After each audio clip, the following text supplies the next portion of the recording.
지난 20년 동안 연평균 8.84%의 수익률을 거두었으며 현재 평가금액은 25억 원이 됩니다. 납입금액은 240개월 곱하기 400만원으로 9억 6천만원이고 평가금액에서 납입금액을 뺀 수익금액은 15억 4천만원이 됩니다.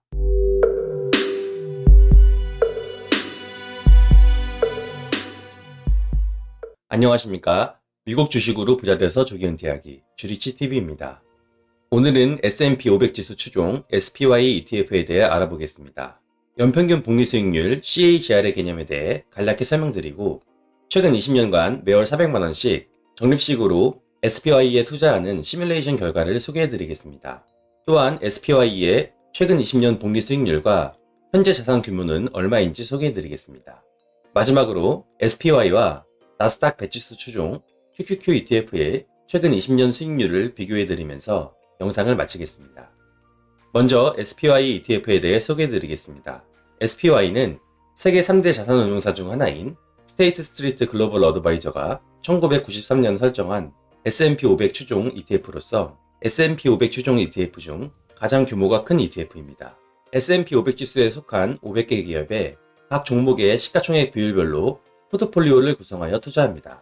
시가총액이 높은 기업의 투자 비중은 높고 시가총액이 낮은 기업의 투자 비중은 낮다는 것이죠. 연 운용보수는 0.09%로 동일 S&P 500 추종 ETF 대비 높은 편이지만 선호도가 높아 시가총액은 가장 높습니다. 타 운용사 ETF를 매수하신다고 해도 동일 지수를 추종하기 때문에 수익률과 배당 수익률은 거의 동일합니다. 연 배당 수익률이 1.58% 정도라서 배당 수익률 1.58% 마이너스 운용보수 0.09%, 즉 매년 1.44% 정도의 초과 수익률이 발생한다고 보시면 됩니다. 최근 10년 연평균 수익률은 14.05%였고 2000년대 초반 닷컴버블과 2008년도 금융위기를 거쳤던 최근 20년간은 5.09%입니다. 1993년 ETF 설정 이래로는 9.93%의 연평균 수익률을 기록하고 있습니다. 포트폴리오 구성을 보시면 S&P 500에 편입된 505개 기업 중 기술주의 27.7%, 헬스케어의 13.4%, 소비재 서비스의 12.8%, 통신 서비스 10.7%, 금융산업의 10.37% 정도로 구성하여 투자하고 있습니다. SPY가 투자하고 있는 개별 종목을 보면 시가총액 1위 기업인 애플의 비중은 가장 높은 0.79%이고 그 다음이 마이크로소프트 5.33%입니다. 그 외에 아마존, 페이스북, 테슬라, 구글, 버크셔 해서웨이 순으로 비중을 구성하여 투자 중입니다. 아무래도 기술주들의 시가총액이 월등히 높다 보니 기술주 투자 비중이 높다는 것을 알 수 있습니다. 이제 SPY ETF의 수익률을 검증하기 위해 필요한 개념인 CAGR, 즉 Compound Annual Growth Rate 개념에 대해 간략히 설명해 드리도록 하겠습니다. CAGR은 연평균 복리수익률이라고도 불립니다. CAGR은 매년 혹은 주기적으로 수익이 재투자된다고 가정할 때 시간이 지남에 따라 성장한 연평균 수익률을 의미합니다. 이 CAGR은 설정된 투자 목표를 달성하기 위해 향후 필요한 연평균 수익률을 구하는 데 사용할 수 있습니다. 공식은 종료 가격 나누기 기초 가격의 n분의 1제곱 마이너스 1입니다. 쉽게 따져보겠습니다. 예를 들어 나는 무조건 1억으로 20년 후에 1억의 100배인 100억을 만들어야 한다. 이때 20년 동안 연평균 몇 프로의 수익률을 거두어야 20년 후에 100억을 만들 수 있을까? 라는 의문이 들었다는 것이죠. 그래서 CAGR 구하는 공식에 대입해봤습니다. 투자기간 종료 후 평가금액 100억 나누기 기초금액 1억에 20분의 1 제곱한 값에서 1을 뺀 25.89% 정도가 나옵니다. 다시 말해 20년 동안 매년 연평균 25.9%의 수익률을 거두어야 20년 후 1억으로 100억 만드는 것이 가능하다는 계산이 되는 것이죠. 이를 검증해 보겠습니다. 종료 가격 100억 나누기 1억에 20분의 1 제곱한 값에서 1을 빼줍니다. 이때 연평균 복리수익률 CAGR은 25.8925%인 것을 확인할 수 있습니다. 이제 2021년 초반부터 2040년도 말까지 총 20년 동안 투자하는 상황을 가정해 보도록 하겠습니다. 20년 동안 매년 25.89%의 연평균 수익률을 거두는 것이 목표고요. 최초 투자 금액은 1억입니다. 2021년도 초반에 1억을 투자했다면 2021년도 말에는 1억 곱하기 1 플러스 25.89%, 즉 1억 2,500만원이 나옵니다. 투자 원금 1억과 투자 손익 2,500만원으로 구성된 1억 2,500만원은 다음 연도인 2022년도에 모두 재투자되어 1억 5,800만원이 됩니다. 이런 식으로 쭉 2040년도 말까지 투자를 진행한다면 평가 금액은 100억 원이 됩니다. 즉 1억으로 20년 후에 100억을 만들려면 매년 25.89%의 연평균 수익률을 거두어야 가능하다는 계산이 됩니다.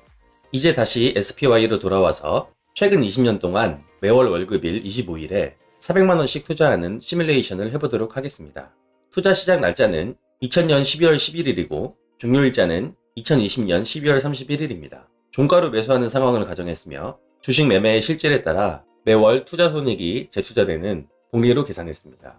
평가 금액에서 누적 투자액을 뺀 금액이 손익금액이며 누적 수익률이 최대 마이너스를 기록한 것은 2008년도 금융위기 당시 마이너스 44.55%였습니다.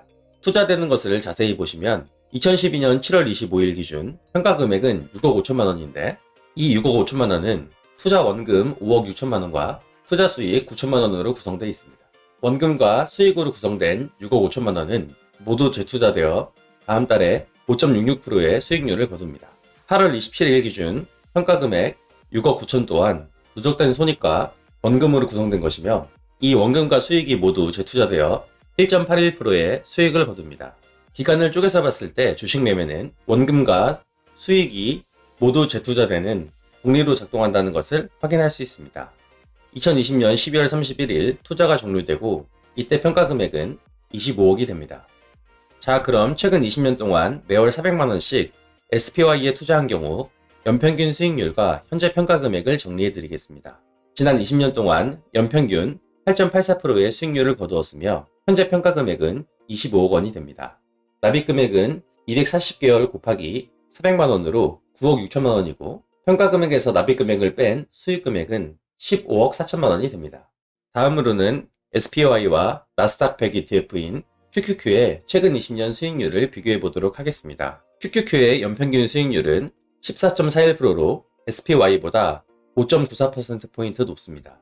또한 QQQ의 평가 금액은 55억 원으로 SPY보다 약 30억 원 높은 것을 확인할 수 있습니다. SPY의 경우 S&P 500 지수에 편입된 500개 기업에 분산 투자하고 QQQ는 나스닥 100 지수에 편입된 100개 기업에 분산 투자합니다. 그렇기에 SPY의 경우 안전성은 QQQ에 비해 높은 대신 기대 수익률은 비교적 낮을 수밖에 없습니다. 대신 안정성이라는 가치도 무시할 수 없을 것입니다.